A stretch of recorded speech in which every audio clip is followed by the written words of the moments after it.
शिव शिवशंकर या काशीपासून दूर जावे आणि ही काशी किंवा तुला मिळवून द्यावी म्हणूनच त्यांनी हात जोडले शिवशंकराला आणि आपला गाव साधून घेतला.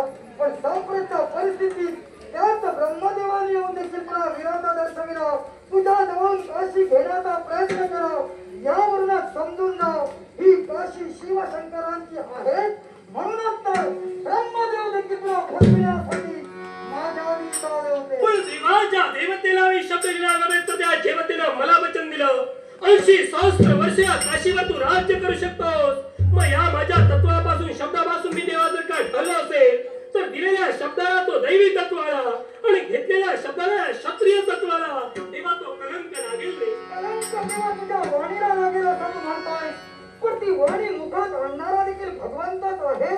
त्याचा विसर तुला का पडतोय? कारण भक्ती ही सापेक्ष असावी, ती निरपेक्ष असावी. त्या भक्तीचा सात्विकता उतरली तर माणसाच्या अंगी स्वार्थ निर्माण होतो आणि 80 सहस्त्र वर्ष राज्य उपभोगण्याचं तुझा स्वार्थ आज साऱ्यांना दिसू लागला. म्हणून तर प्रत्येक जण तुझ्या विरोधाभासात उभा आहे. तेव्हा माझा 80 सहस्त्र वर्ष राज्य भोगण्याचा स्वार्थ दिसू लागला. पण 60 वर्ष जे अवर्षण पडलं ते या दिवदास्त दूर केलं. हे दिवा कुणाच्या निदर्शनात आलं नाही. तेव्हा ज्या जनतेला मी पुन्हा सुजलाम सुफलाम काशी करून दिली त्या जनतेची सेवा जर का 80 सहस्त्र वर्ष मला करायची असेल तेव्हा कृपा करून मला रोखू नका. 80 सहस्त्र वर्ष जनतेची सेवा करीत असताना देवतांचा कृपाशीर्वाद देखील मला महत्वाचा आहे. मग या विश्वाचा अधिपुरुष म्हणजे शिवशंकर आहे.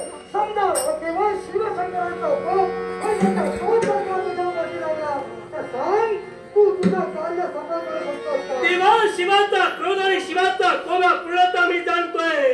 पण या विश्वात ज्या देवतांना सारा मी विरोध दर्शविला आणि केवळ एकट्या काशीच्या भविष्यासाठी उभा आहे तेव्हा नाही लाज असतो. आता तुझ्याशी सुद्धा मला संघर्ष करावा लागेल.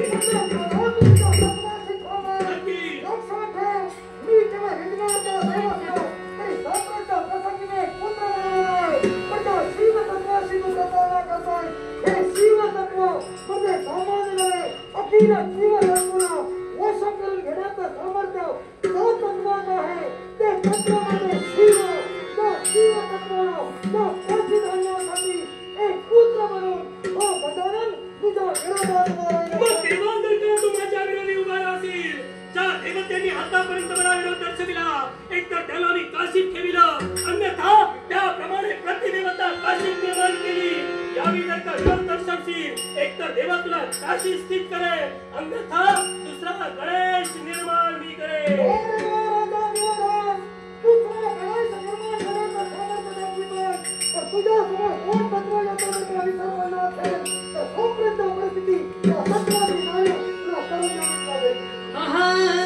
भाव अंतरीचे हळवे तसे दुई मूल.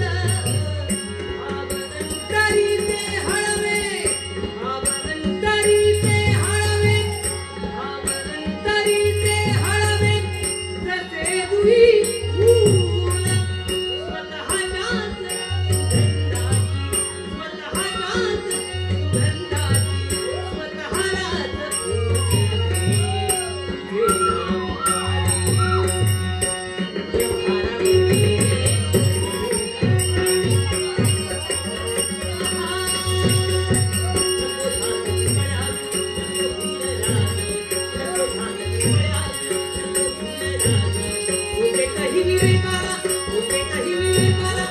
सुगंधाची, स्वतःच्याच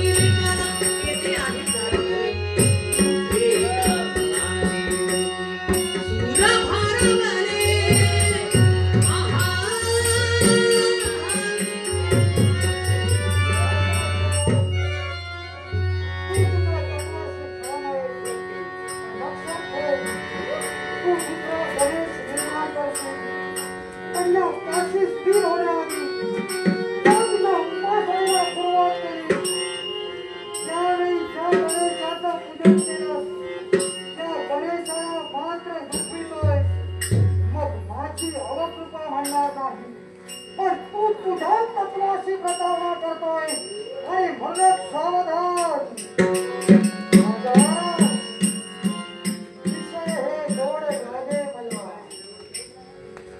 तेव्हा या विषय वासनेत